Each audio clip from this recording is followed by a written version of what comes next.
Sabi ni Inday dito sa kanyang latest interview, alam niya daw yung korupsyon sa laptop nung siya ay naging DepEd noong 2022.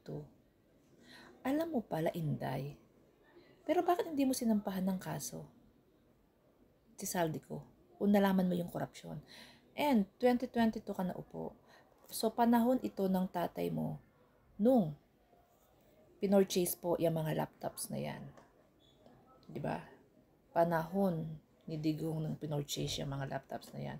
Ngayon sinasabi mo, imbestigahan si Saldico. Matagal mo nang alam. Matagal mo na palang alam. Kagaya ka rin ng tatay mo. Matagal nyo nang alam. Pero kahit isa, wala kayong pinaimbestigahan, wala kayong sinampahan ng kaso, wala kayong tinanggal sa serbisyo.